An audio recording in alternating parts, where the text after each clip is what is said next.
रुक्मणी जी जो है वो साक्षात भगवती लक्ष्मी ही हैं और द्वारिकाधीश जो है साक्षात नारायण है। और लक्ष्मी तो सदा सर्वदा नारायण की ही रहती है। शिशुपाल जैसे लोग लक्ष्मी को चाहते तो हैं। शिशुपाल का मतलब है जो केवल अपने बच्चों को पालने में लगाए, अपने परिवार तक ही जिसकी बुद्धि सीमित है वो शिशुपाल है।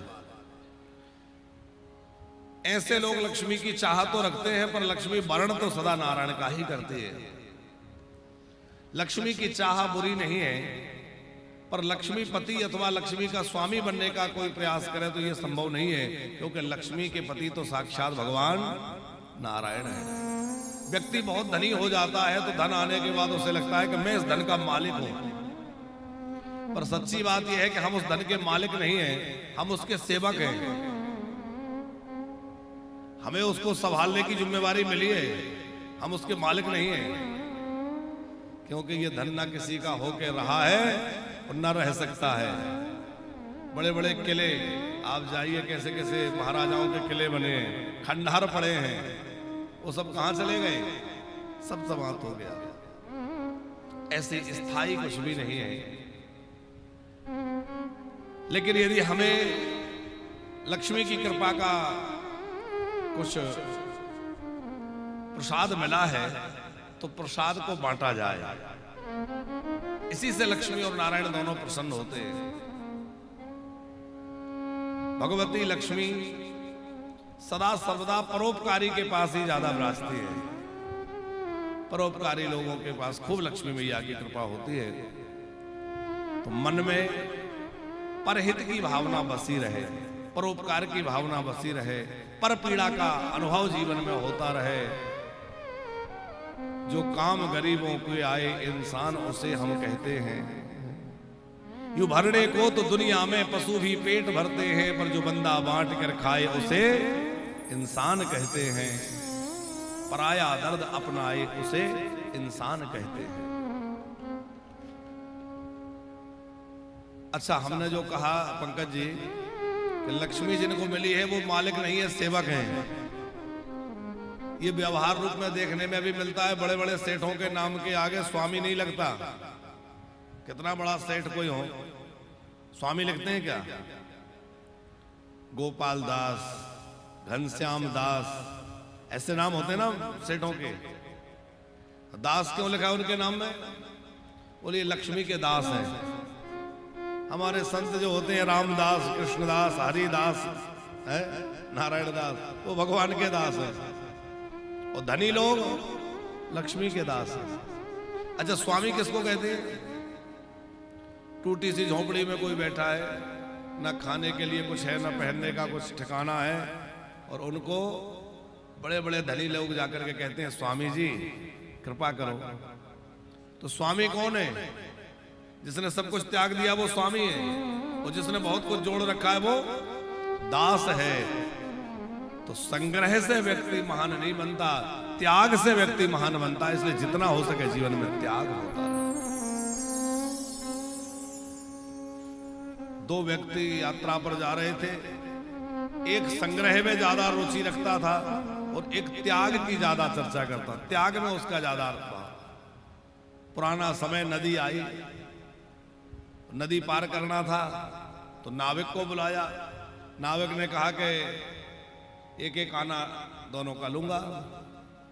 अब जो संग्रह करने वाला था उसके पास तो पैसा था, और त्याग वाला जो था उसके पास कुछ नहीं था। अब वो खड़ा, वो तो बैठ गया। बोले अब देखो तुमने संग्रह किया होता तो आज तुम भी बैठ जाते, अब पार नहीं लग पाओगे, बैठे रहो। फिर कहा चलो चलो आ जाओ, तुम्हारा भी अब मैं ही दे दूंगा, बैठो।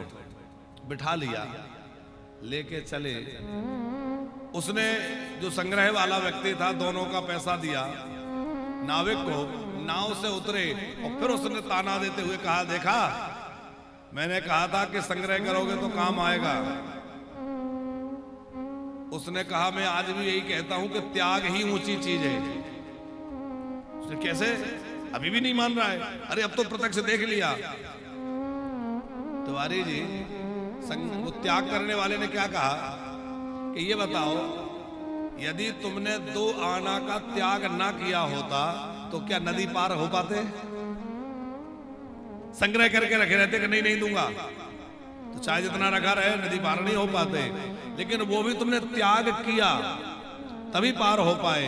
कहने का मतलब ये है जब कुछ छोड़ोगे तभी ऊपर उठोगे, और जितना संग्रह करोगे उतना अटके रहोगे। त्याग का मतलब केवल रुपया पैसा से नहीं है, आसक्ति का त्याग, मोह का त्याग,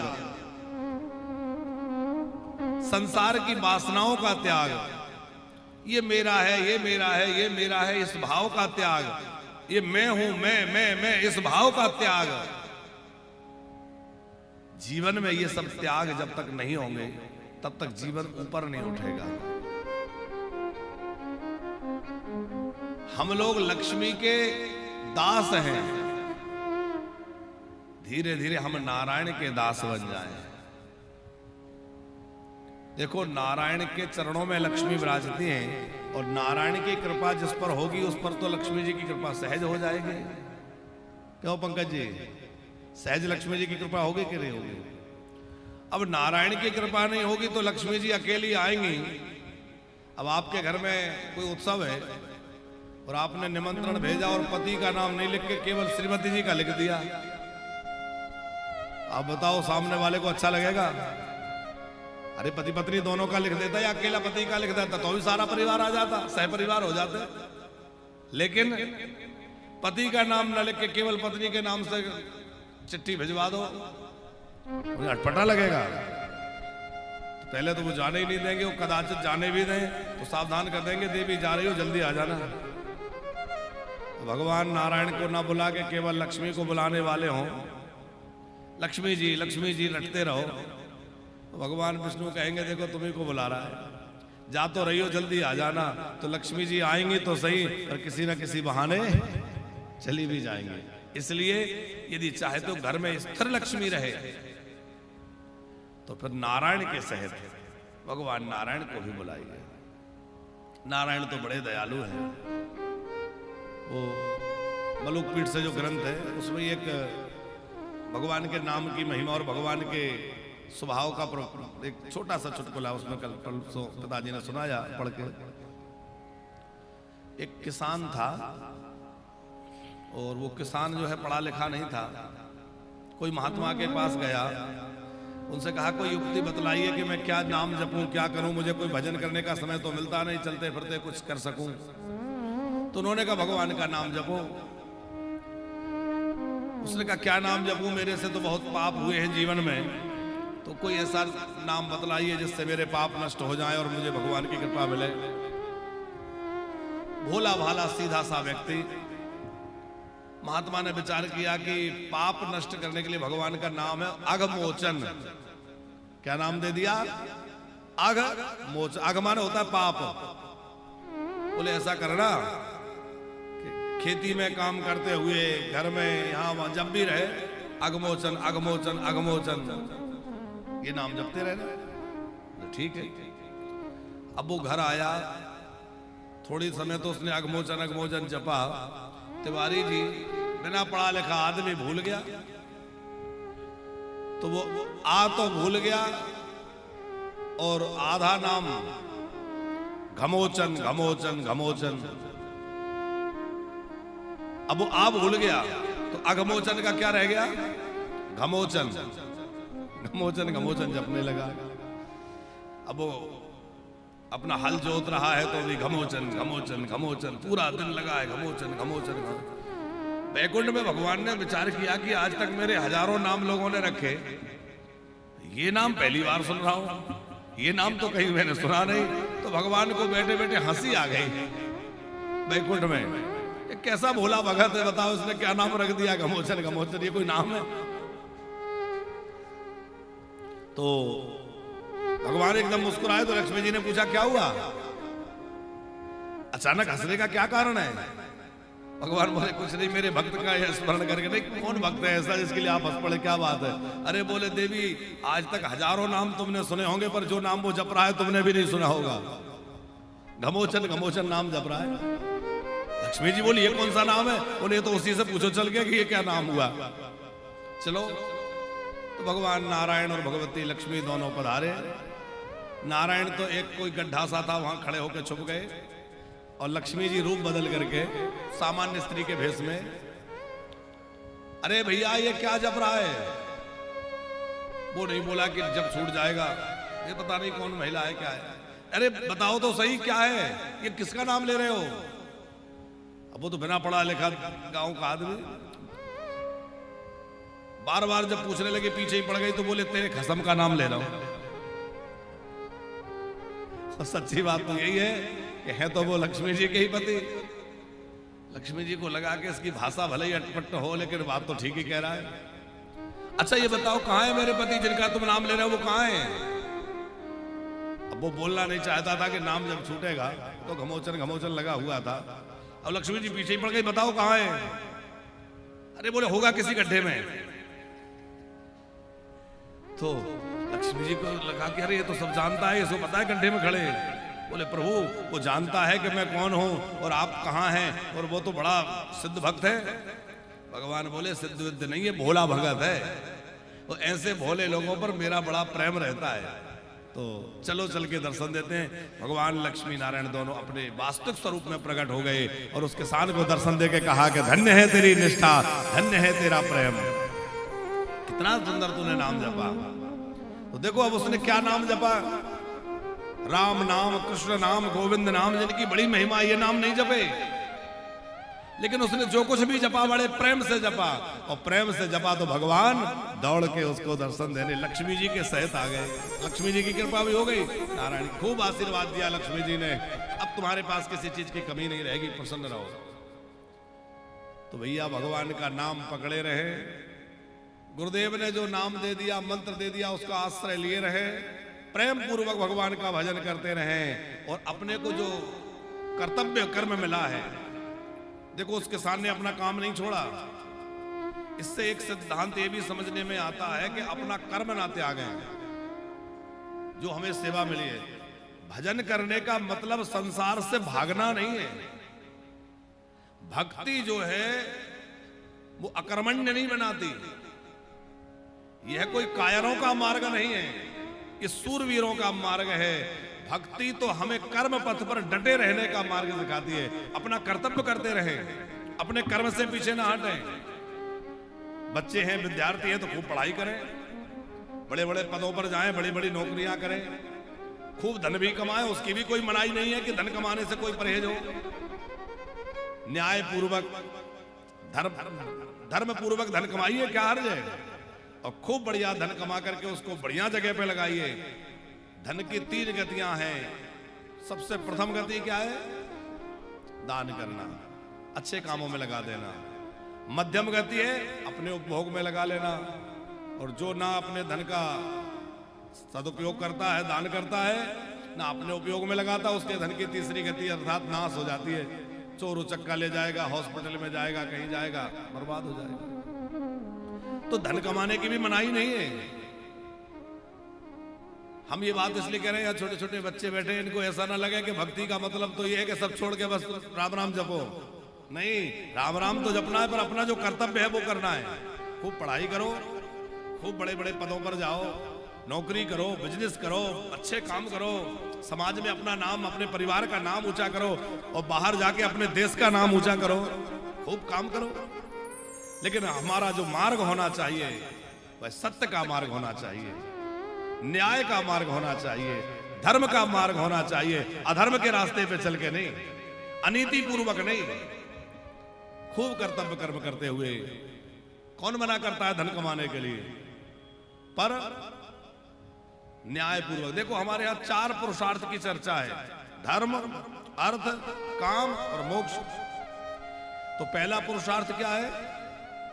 धर्म। माने सबसे पहले जीवन में धर्म अनिवार्य है, बाकी चीजें सब बाद में, क्योंकि हम मनुष्य हैं और मनुष्य में धर्म की ही विशेषता है। आहार, निद्रा आदि तो सब में समान है, पशु में, पक्षी में, जीव जंतु सब में है कि नहीं, पर मनुष्य में धर्म विशेष है। तो सबसे पहली बात तो हमारे जीवन में धर्म हो। पर धर्म की मर्यादा में रह करके अर्थ माने धन कमाया जाए। अर्थ जो है वो धर्म की मर्यादा में, फिर जो है धर्म की ही मर्यादा में रहकर कामनाओं की पूर्ति, काम का मतलब कामनाओं की पूर्ति, और फिर लक्ष्य क्या होना चाहिए? मोक्ष। तो हमारा जो जीवन है वो धर्म से शुरू हो और मोक्ष की यात्रा हो, मोक्ष तक हो, धर्म से मोक्ष तक। अर्थ और काम उसके बीच में है, पर आज न धर्म से लेना देना, न मोक्ष से कोई प्रयोजन, केवल अर्थ और काम दो ही रह गए। इससे बात नहीं बनेगी। जीवन में धर्म की आवश्यकता है और मोक्ष की यात्रा करनी है, भगवत पद की प्राप्ति करना है। भगवान द्वारिकानाथ का प्रथम विवाह संपन्न हुआ तो पहले उनके यहां एक संतान का जन्म हुआ। धीरे धीरे समय व्यतीत हुआ तो एक संतान का जन्म हुआ और रुक्मणी जी ने जो बालक को जन्म दिया गया उनका नाम रखा गया प्रद्युम्न। ये कौन है? भगवान शंकर ने जिस कामदेव को अपने क्रोधाग्नि से जला के भस्म कर दिया था, वो कामदेव ही कृष्ण पुत्र बन करके आए। कामास्तु वासुदेवांसु दग्धा प्रागरुद्रमन्युना देहोपपत्तये भूयस तमेव प्रतपद्यत। अब भगवान महादेव की क्रोधाग्नि से जलने वाला वह काम कृष्ण पुत्र बनकर के आया। सम्रासुर नाम का एक असुर उस बालक का हरण करके लेके आया और समुद्र में फेंक दिया, क्योंकि सम्रासुर को पता था कि कृष्ण के पुत्र के द्वारा मेरी मृत्यु होगी। उसने कहा जब कृष्ण पुत्र ही नहीं रहेगा तो मारेगा कहां से, ले जाके डाल दिया। अब वहां एक मछली उसको निगल गई। देखो, मृत्यु को कोई मार सकता है क्या? मृत्यु कब होगी, कहां होगी, कैसे होगी, ये निश्चित है। उसको टाला या बदला नहीं जा सकता। हाँ, उसको अच्छा किया जा सकता है। और भागवत जो है वो मृत्यु को महोत्सव बनाने का ग्रंथ है। हमारी मृत्यु कैसे सुधरे? आप कहेंगे मृत्यु भी कोई महोत्सव बनने वाली चीज है? हाँ, एक आदमी मरता है तो रोते रोते जाता है और एक आदमी मरता है तो हंसते हंसते जाता है। बस हमें इतना करना है जीवन में कि जब हम जाएं तो हंसते हंसते जाएं। कबीरदास जी ने इस बात को खूब बढ़िया विचार करके क्या कहा? कबीरा जब हम पैदा हुए जग हंसे हम रोए, ऐसी करनी कर चलो हम हंसे जग। लोग याद करें और कहेंगे भैया था कोई, हम हंसते हंसते जाएं। एक सिंहासन चढ़ चले एक बंधे जंजीर। एक तो जंजीरों में बांध के खींच के यमदूतों के द्वारा ले जाया जाता है और एक विमान में बैठ के जा रहा है। तो जा तो दोनों रहे, पर जाने का तरीका अलग है। हम कैसे जाएं? ये बंधनों में बंध के न जाना पड़े, बल्कि ऐसा कर्म करें कि हमें भी लेने के लिए विमान आए और हम भी सिंहासन पर बैठ करके जाएं। जीवन में अच्छा कर्म करें। यह महत्वपूर्ण नहीं है कि कोई कितना जीता है, महत्वपूर्ण यह है कि कोई कैसे जीता है। दीर्घ जीवी की महिमा नहीं है, दिव्य जीवी की महिमा है। व्यक्ति दीर्घ जीवी कितना है यह बहुत महत्वपूर्ण नहीं। कोई व्यक्ति 125 वर्ष जिया, जीवन में कोई बढ़िया काम नहीं किया, कौन जानेगा? और भले ही कोई व्यक्ति 50 वर्ष 45 वर्ष में चला गया, लेकिन अच्छा कार्य करके गया तो सारी दुनिया याद करती है। आज भगत सिंह का नाम कौन भूल जाएगा? सुखदेव का नाम कौन भूल जाएगा? अब ये तो जल्दी चले गए कि नहीं, पर नाम अमर हो गया क्योंकि राष्ट्र के लिए उन्होंने अपना बलिदान दे दिया। हमारा जीवन किस प्रकार का है यह महत्वपूर्ण है। यह महत्वपूर्ण नहीं है कि कितना बड़ा है। असुरों में क्या रहा है? जिसको भी ये पता चला कि मेरी मृत्यु, उससे बचने का ही प्रयास करता रहा। आप थोड़ा सा ध्यान देंगे तो जितने भी राक्षस तपस्या करते हैं सबसे पहला वरदान क्या मांगते हैं? राक्षस लोग सबसे पहला वरदान मांगते हम किसी से मरे ना। किसी भी भक्त ने आज तक ऐसा कोई वरदान मांगा हो तो बताओ? प्रहलाद जी ने, ध्रुव जी ने, केवट ने, सबरी ने, कोई भी भक्त ऐसा हो जिसने ये कहा हो भगवान हम मरे ना? नहीं मांगा। लेकिन राक्षस जब भी तपस्या करेगा सबसे पहला वरदान होगा हम मरे ना। और जब कहा जाएगा कि भैया मरना तो पड़ेगा तो फिर वो तमाम युक्ति लगाएगा, ऐसे ना मरे, वैसे ना मरे, ये ना हो, वो ना हो, आखिर मरना तो पड़ता ही है। इसका अर्थ क्या है? इसका अर्थ ये है कि मरना तो है ही, चाहे कोई कैसा भी हो, पर भैया मृत्यु को सुधारने का प्रयास किया जाए। हम लोग तो आज स्थिति ये है कि मृत्यु की कगार पर हैं,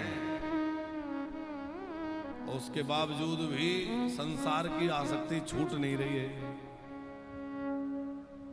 शर्मा जी, रेलगाड़ी में हम यात्रा कर रहे हैं और हमारा स्टेशन आने वाला है, तो समझदार यात्री वो है जो अपना सामान समेट करके अपना थैला तैयार करके रहे कि भाई अब उतरना है, गाड़ी पहुंचने वाली है गंतव्य पर। तो समझदारी इसी में है ना, सामान समेट लिया जाए कि गाड़ी पहुंचने वाली और सामान बिखारते जाए, सामान यहां वहां पड़ा रहे तो परेशानी होगी उतरने में, या तो सामान रह जाएगा या स्टेशन ही छूट जाएगा, आगे बढ़ जाएगी गाड़ी।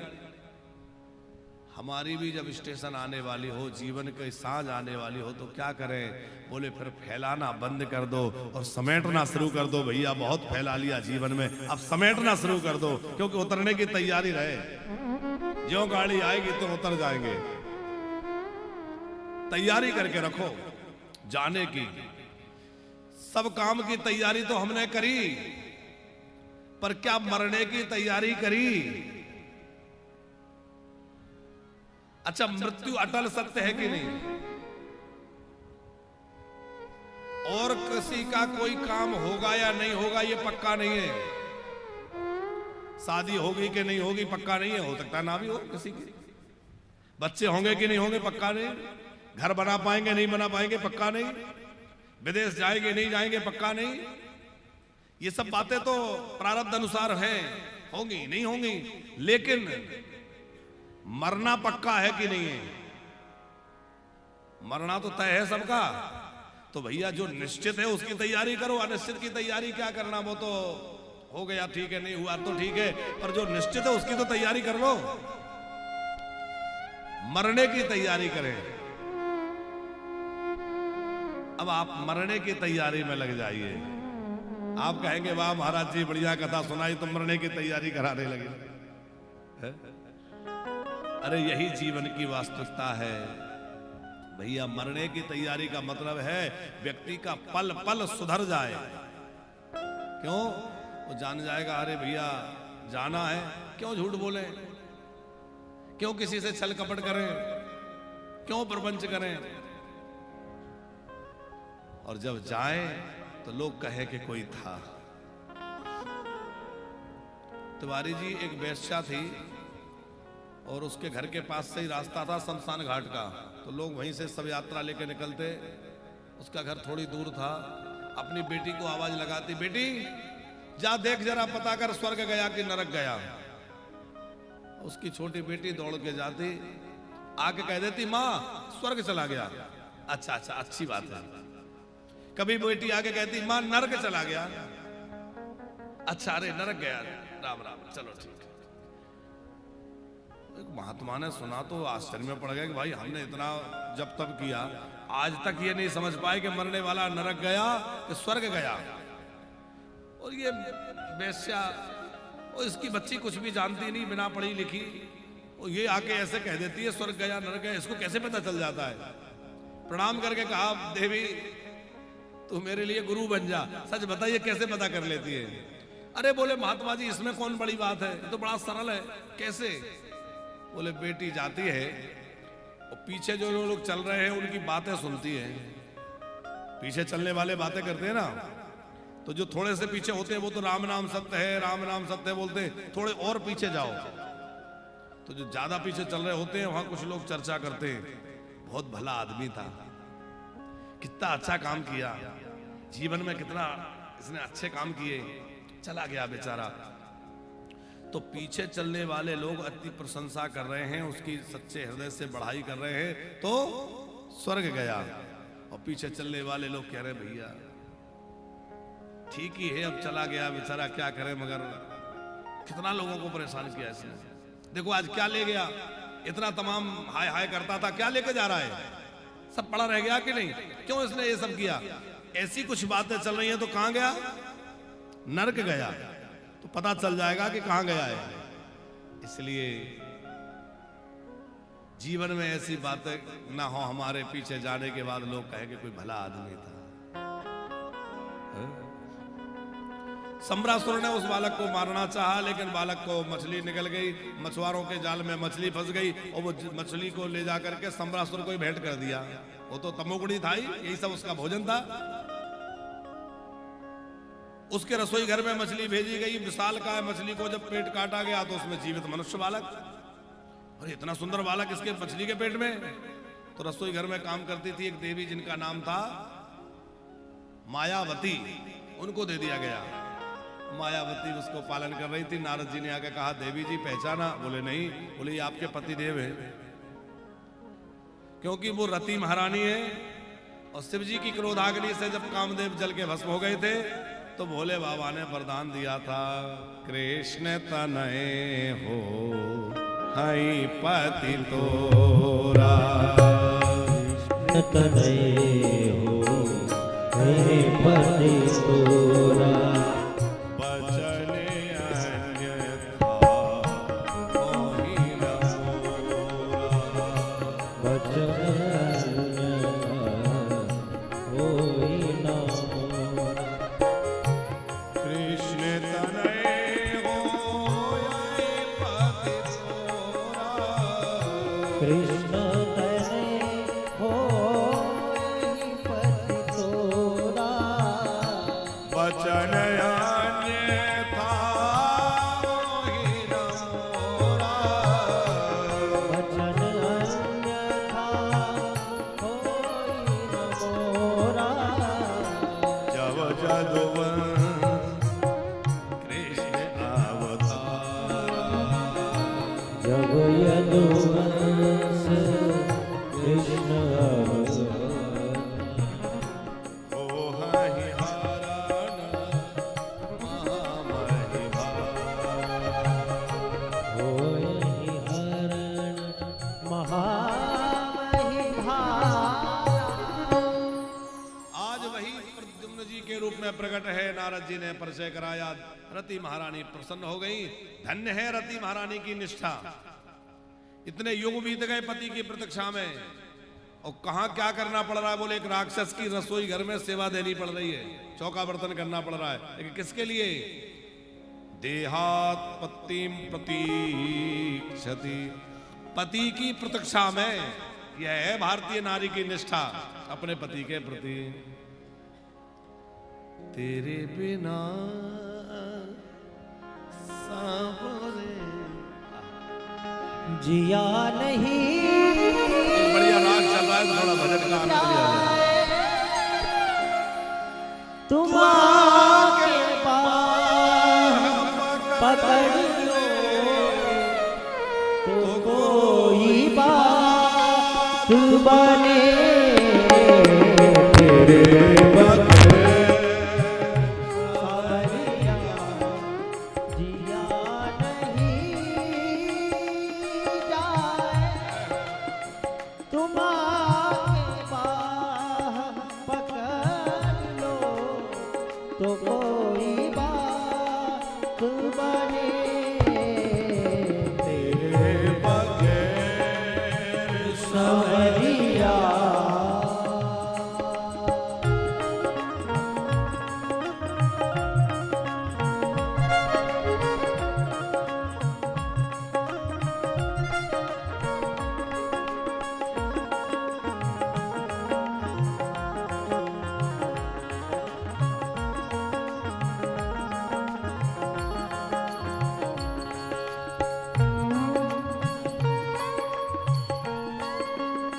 न जाओ निसी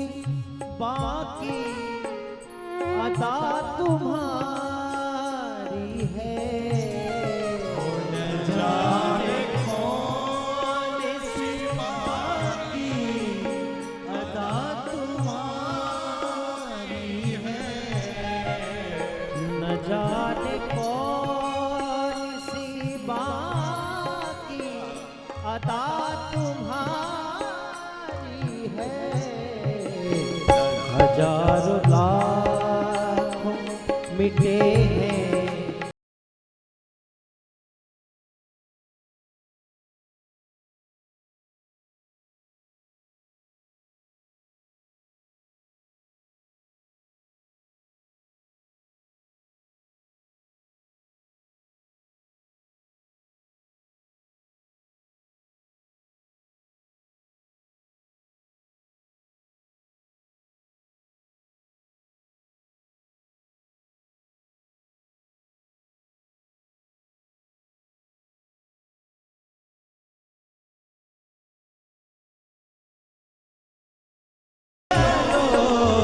तो कोई बात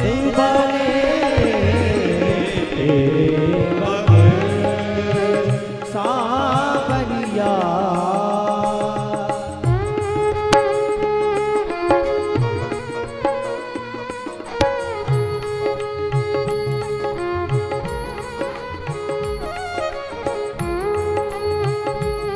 सरवार की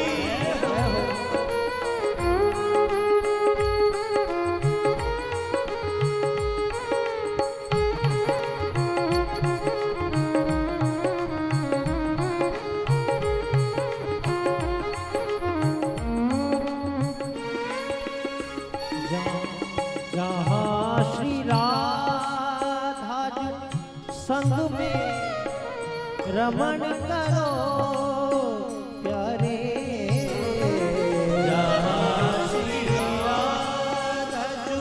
संग में रमण करो प्यारे। सावरिया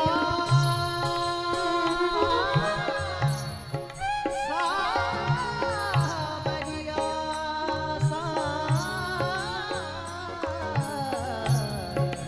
जहाँ श्री राधा जी संग में रमण करो प्यारे। वो जमुना जी का किनारा, वो जमुना जी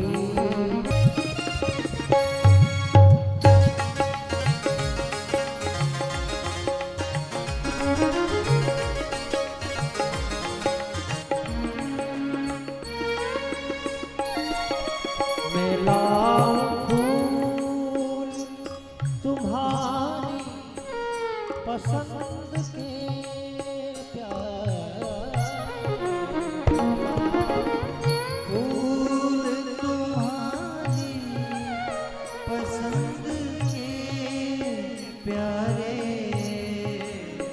मैं लाऊं फूल तुम्हारी पसंद के प्यारे। बनाओ फूल के बंगले, बनाओ फूल के बंगले, विराजो तुम प्यारे। मुझे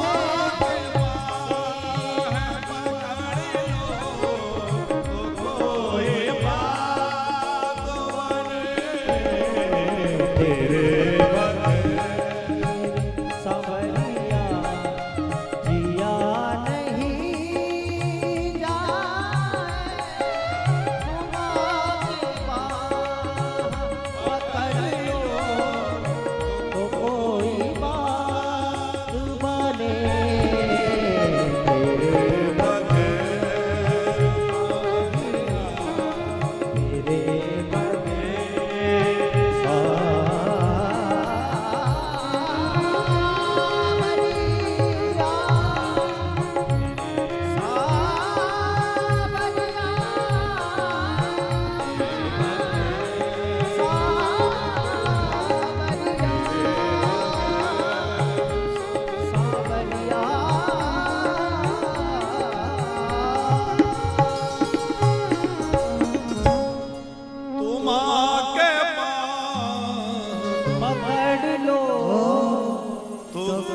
कोई बात बने